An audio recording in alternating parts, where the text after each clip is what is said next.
भक्त जैनों, आज आप सुने सावन नाग पंचमी व्रत कथा बिहुला बिसहरी के कहानी। नाग पंचमी पर्व पर नाग पूजा के नियमित नाना प्रकार के अनुष्ठान किया जाता है। कई जगहों पर मेला लगता है जहां भक्तों लोग कई आश्चर्यजनक कारनामे दिखाते हैं। पुराणों में नाग को देवता माना गया है। विष्णु भगवान की सैया के रूप में शेष नाग का उल्लेख है, तो शेष नाग के फन पर पृथ्वी टिके होने की मिथ किया कथा भी है। भगवान कृष्ण द्वारा उनके बचपन में यमुना नदी में निवास कर रहे नाग को नाथने की कथा तो विदित है ही। कहते हैं कि कृष्ण ने उस नाग को कुश से नाथा था। कहते हैं कि इसी वजह से कुश में आज भी विष का कुछ अंश मौजूद है, जो उसकी जोड़ों को पैरों में चुभने से महसूस होता है। ग्रामीण अंचलों में नाग पूजा में कुश का उपयोग आज भी किया जाता है। यह नाग पूजा नाग को वश में करने का एक अनुष्ठान है। मनसा पूजा के नाम से संपूर्ण भारत में यह प्रस्तुत है। इसी मनसा पूजा से जुड़ी कथा, जिसे बिहुला बिसहर कथा के नाम से भी जाना जाता है। सती बिहुला ने सांप दंशन से मृत्यु अपने पति बाला लखंदर को कैसे पुनर्जीवित कराया, यह कथा इसी मिथ की घटना पर आधारित है। मौन बिहुला, भवानी बिसहर और पद्मा 5 बहनें थीं।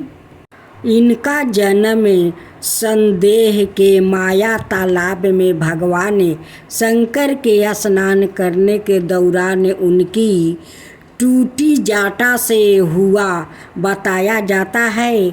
यह 5 बहनें मृत्यु लोक में अपनी पूजा कराने की महत्वाकांक्षा पली हुई थी। इस बाबत भगवान शंकर ने उन्हें बताया था कि मृत्यु लोक में चांद सौदागर नाम का एक व्यक्ति है, जो धार्मिक प्रवृत्ति का है। वो यदि उन 5 बहनों की पूजा देना स्वीकार कर लेगा, तो मृत्युक लोक में सब उनकी पूजा करने लगेंगे। 5 बहनों चांद सौदागर के पास जाकर मांगा कि जब मंत्र की, तो चांद सौदागर ने वैसा करने से इनकार कर दिया। उसके इस व्यवहार से कू होकर बिसहर ने इस अपमान का बदला लेने का निश्चय कर लिया। वो भेष बदलने में माहिर तो थी ही, लिहाज वो बिसहर ब्राह्मण का भेष धारण कर अक्सर चांद सौदागर के पास आने लगी। ब्राह्मण बिसहर सवाए निसंतान था। इस कारण चांद सौदागर भीतर से उस घृणा करता था। चांद सौदागर के 6 पुत्र थे।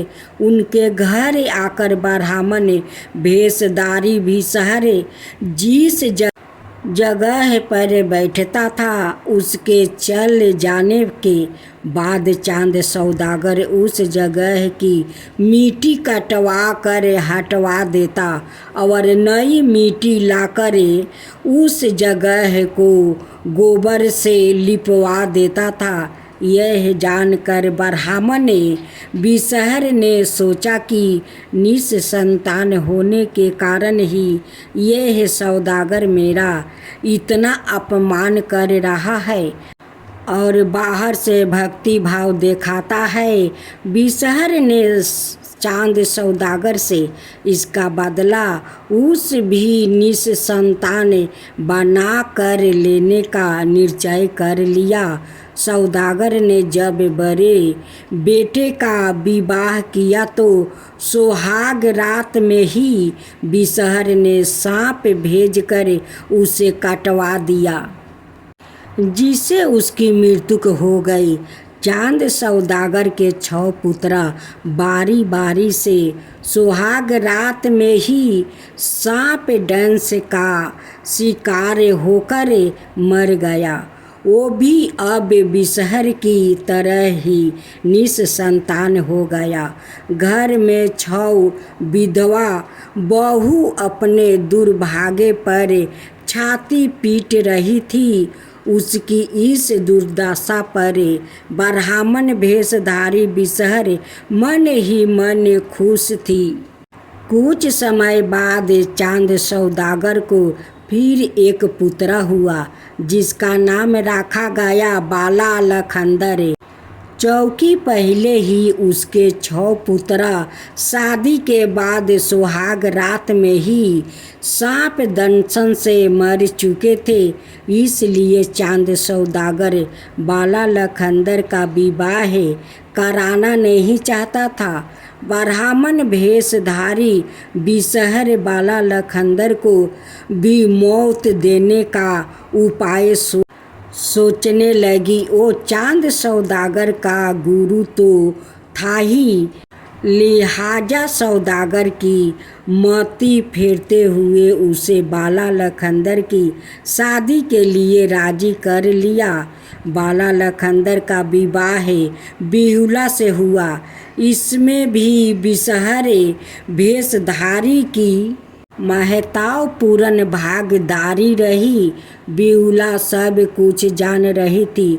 उसने अपने पिता बेचू साहू से कहा कि चांद सौदागर के 6 बेटे सुहाग रात में ही सांप दंशन के शिकार होकर मर चुके हैं।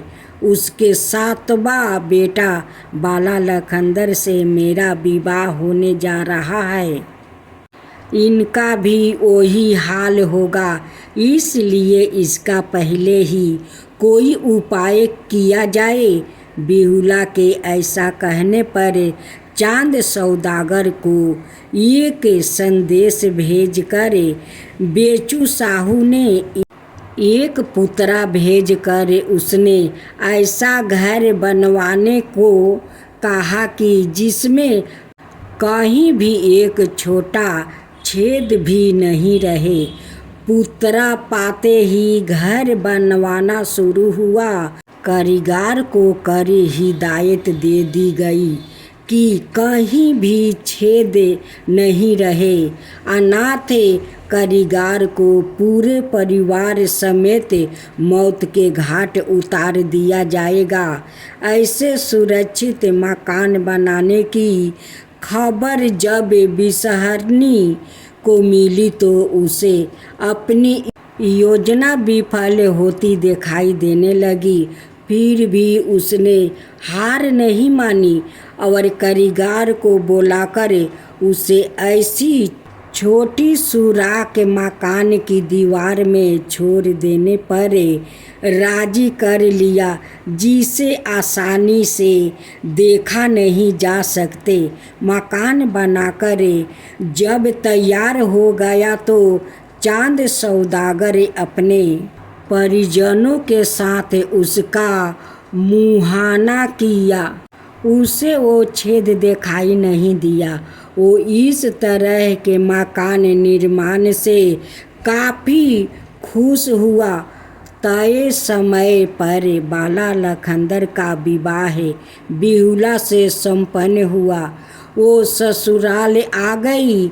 बिसहरनी भी ब्राह्मण भेष में चांद सौदागर के घर आया और बारीक नज़रों से नए बने मकान का निरीक्षण करने लगा। चांद सौदागर इस बात को समझ नहीं पाया। बिहुला जब ससुराल के लिए चली तो अपने पिता से एक कुत्ता, एक बिलार, एक लेउरा, एक गरुड़, एक घोड़ा और अगर चंदन की लकड़ी मांग कर साथ में लेती आई। अगर चंदन में ऐसा गुण था कि यदि सांप के काटने से कोई मर जाता तो उसे पीस कर पिला देने से वो जीवित हो जाता है। सुहाग रात में बाला लखंदर और सती बिहुला गहरी नींद में थे। बिसहरनी अपने संड यात्रा के तहत उस मकान में जो छोटा छेद करवा दिया था वो उसकी योजना में बड़ा कारगर सिद्ध हुआ। इसी छेद से बिसहरी की प्रेरणा पाकर एक पाताल सांप कमरे से घुसा और बाला लखंदर को डांस लिया।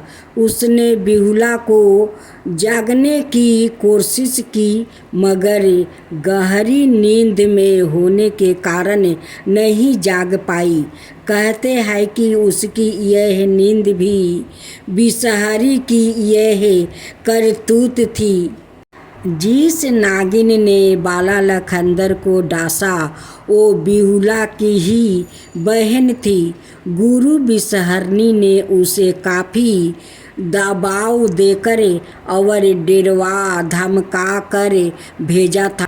डांसने के बाद वो भागी नहीं, पलंग के नीचे अस्थिर रह कर वो रोने लगी। बाला लखंदर के प्राण पखेरु उड़ चुके थे। बिहुला नींद में पड़ी रही और उसके द्वारा इस संभावित विपदा से बचने के लिए अपने महके से लाई गई वो पांचों चीज़ें व्यर्थ साबित हुई। जब बिहुला की नींद खुली तो बाला लखंदर को मृत्युक देखे वो छाती पीट कर रोने लगी।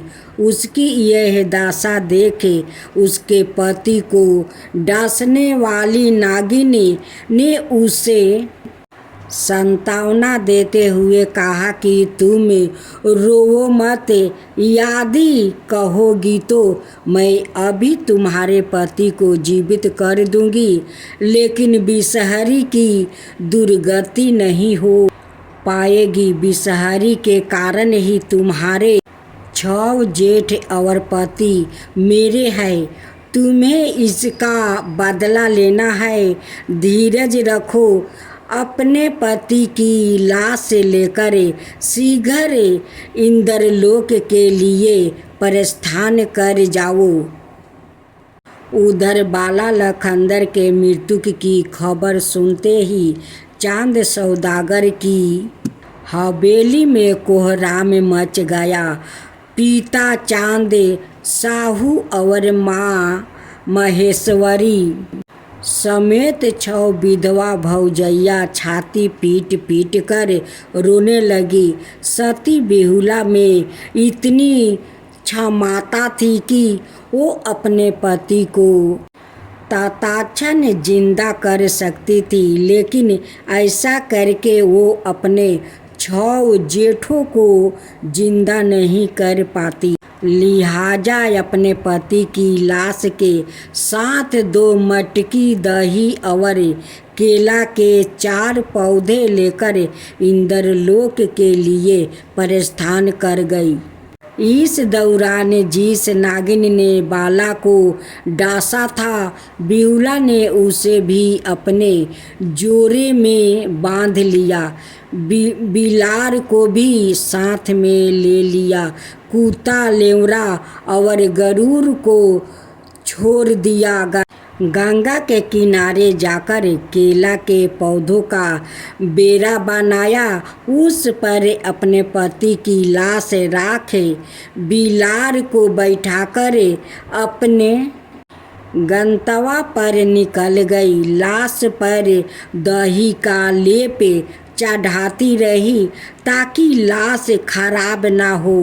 बीच बीच में बिलार से लाश पर लगी दही चटवाकर लाश को साफ करने के बाद पूर्ण दही का लेप चढ़ाया दिया करती थी। 12 बरस की यह यात्रा थी। रास्ते में कई लोगों ने उसे विवाह का प्रलोभन भी दिया, लेकिन पतिव्रता बिहुला ने इन प्रलोभनों पर कोई ध्यान नहीं दिया। इधर बिषहर के क्रोध के कारण चांद सौदागर की संपत्ति नष्ट हो गई और पति पत्नी दोनों अंधे हो गए। 12 बरस तक बिहुला निर्जला उपवास करती रही। बिहुला की एक मौसी थी, उसका नाम रेघवा था। उसका पता ठिकाना पूछती हुई वो उसके पास गई। सारा हाल कह सुनाया। वो उसके पति की लाश कुछ समय के लिए रखने के लिए राजी हो गई और बिहुला को अकेले ही इंद्रपुरी जाने की सलाह दी। उसने बिहुला को यह रहस्य भी बताया कि रास्ते में नेतिया नाम की एक धोबिन है जो इंद्रपुरी का कपड़ा धोती है। वो महाराक्षसनी है। वो देखते ही तुम्हें खा जा सकती है, इसलिए उसके पास जाते ही तुम उससे मौसी का रिश्ता बना लेना। इससे तुम्हारा काम बन जाएगा। अब बिहुला वहाँ से नितिया धोबिन के पास गई और नितिया ने बिहुला से कहा कि उसकी तो कोई बहन ही नहीं है, तो वो उसकी बिहुला की मौसी कैसे हुई। इस पर बिहुला ने नितिया को जवाब दिया कि उसके विवाह के बाद उसकी माँ की पैदाइश हुई थी। जब आप अपनी बहन को ही नहीं देखी है तो मुझको कैसे पहचानोगी। बिहुला से ऐसा सुनकर नितिया को विश्वास हो गया कि वो उसके बहन की ही बेटी है। वो उसे अपने घर ले गई और भोजन के लिए कहा। बिहुला तो निर्जला व्रत रखी हुई थी। सच्चाई बता देने पर खतरा था, इसलिए उसने भोजन के लिए हाँ कह दिया। वो जब उसे खिलाने ले गई तो पहले हाथ मुंह धोने के लिए 1 लोटा पानी दिया और थाली में भोजन रख दिया। बिहुला ने लोटा के पानी को हाथ पैर धोने में ही खर्च कर दिया। इस तरह नितिया जब तक दोबारा पानी लाने बाहर गई तो बिहुला ने मौका पाकर धरती से प्रार्थना की। धरती फट गई और उसने खाना उसी में डाल दिया। जब पानी लेकर नितिया लौटी तो थाली खाली देखकर उससे पूछा कि इतना जल्दी कैसे भोजन कर लिया। इस पर बिहुला ने कहा कि बड़ी भूख लगी थी, सो जल्दी खा लिया। नितिया बिहुला को घर पर ही छोड़ कपड़ा धोने इंद्रपुरी चली गई। घर पर दूसरा कोई नहीं था। बिहुला ने एक घर में जाकर देखा तो पाया कि वहाँ उसके पति और 6 जेठ एक कटिया में मक्खी की तरह भन भना रहे हैं। यह देखकर वो नितिया के कमरे में आकर सो गई। उधर नितिया ने इंद्रपुरी में बताया कि उसके घर उसकी बहन की एक बेटी आई हुई है, इसी कारण वहाँ आने में देर हुई है। यह कपड़ा भी उसी ने धोया है। इंद्र के आदेश पर नित्या घर लौटी और बिहुला को बुलाकर इंद्रपुरी ले गई। इंद्र ने नित्या से कहा कि वो बिहुला को यही छोड़ कर जाए और कल आकर उसे ले जाए। नित्या वापस घर लौट गई। बिहुला ने सारी आप बीती देवराज इंद्र को सुना दिया। उन्होंने बिहुला से कहा कि जो इच्छा हो मांग लो। इस पर बिहुला ने कहा कि उसका सिंदूर लौटा दिया जाए, 6 जेठों को जिंदा किया जाए और बिसहर को उसके हाथों सौंप दिया जाए। तब इंद्र ने पूछा कि बिसहर को लेकर वो क्यों रहेगी। इस पर उसने कहा कि बिसहर को उसको जो करना होगा वो करेगी। अगर बिसहर उसे नहीं दिया जाए तो वो कुछ नहीं लेगी। इंद्र ने मृत्यु लोक से बिसहर को तुरंत इंद्रलोक लाने का आदेश दिया। बिसहर इंद्रलोक लाया गया। वहाँ आने पर जब उसने बिहुला को देखा तो उसके होश उड़ गया। बिहुला ने बिसहर के सामने ही इंद्र को उसके तमाम कारनामों से अवगत करवा दिया। बिसहर ने बिहुला द्वारे अपने उन पर लगाए गए आरोप का प्रमाण देने को कहा। बिहुला ने इसके लिए कुछ समय की मांग की। वो रेवा के घर जाकर अपने पति की लाश ले आई और साक्षी के रूप में अपने जोड़े में बंधे नागिन को खोल दिया। उस नागिन ने कहा कि वो 12 बरस से निर्जला है, बोलने की शक्ति उसमें नहीं है, कुछ खाने के बाद ही सारा हाल बता सकेगी। इसके बाद बाला लखनदर की लाश के साथ बिहुला को बुलाया गया। जैसे जैसे नागिन ने उसे डांसा था सब प्रत्यक्ष उसने दिखा दिया। बिहुला ने इंद्र से कहा कि बिसहर उसके 6 जेठ को मार कर नित्या के यहाँ रखी हुई है, वहाँ से उन्हें मंगवाया जाए। कुछ लोगों के साथ बिसहर को नित्या के घर भेजकर बिहुला के सभी जेठ और पति को लाया गया। इंद्र महाराज ने उन्हें पीफर से जीवित कर दिया। बिहुला इंद्र की आज्ञा लेकर पति और 6 जेठ के साथ अपने घर की और वापस सारा सामान बिसहर के सिर पर लादकर उसके गले में डोरी बांध ले चली। रास्ते में बिसहर की काफ़ी दुर्गति हुई।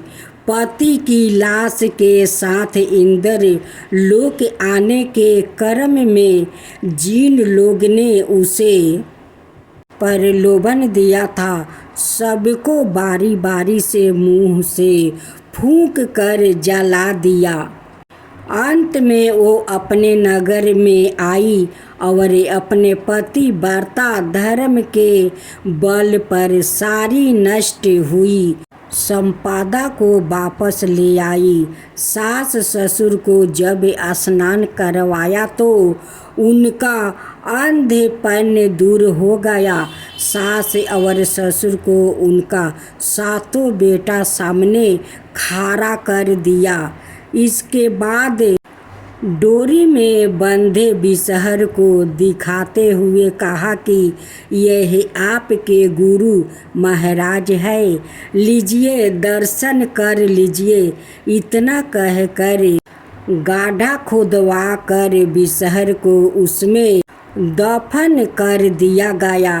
कुछ वर्षों तक राजा करने के बाद बाला लखनदर और बिहुला सिंहासन पर प्रस्थान किया और चांद सौदागर के सभी 6 पुत्रा और पुत्रा वधू आनंद पूर्वक जीवन बिताने लगे। आज भी सती बिहुला का नाम आदर के साथ लिया जाता है। बिहुला बिसहरी लोक गाथा की दर्शक पहुली एक गति की इन पंचायतियों में व्याकृत हुआ है। आरे दैबा मनवा में सोचे काली, नगिनिया छतिया पीटी रोवे लागी। हो राम आरे दैबा बिहुला ता हाई मोर बहिनिया, बाला मोर बहनोइया हवे हो रामा। आरे मैया डसबो जो अपना बहिनिया तो हमरो नरकवा होई हो रामा। संदभर एही की बिसहर जब बारी से बाला लखंदर को डसने के लिए सांपों को कोहबर घर में भेजता है तो एक नागिन जो बिहुला के रिश्ते में बहन लगती है, वो बाला लखंदर को डसने की हिम्मत नहीं करती। वो वापस अपने गुरु बिसहर के पास आ जाती है। वो कहती है कि कमरे का छेद पाताल है और मेरा शरीर काफ़ी मोटा है, उसमें मेरा प्रवेश असंभव है। इतना सुनते ही ब्राह्मण भेषधारी बिसहर कुश की सहायता से दूहे कर उस नागिन के शरीर को पाताल बना देती है। इस क्रिया में उसके शरीर के कई टुकड़े हो जाते हैं। धामिन, करैठ, गहुवन, ढोर आदि प्रजापति इसी क्रम में पैदा हुई बताई जाती है। दोहाने की इस प्रक्रिया में उस नागिन को इतनी पीड़ा हुई कि उसने बिसहर को सबके सिखाने का निर्णय ले लिया।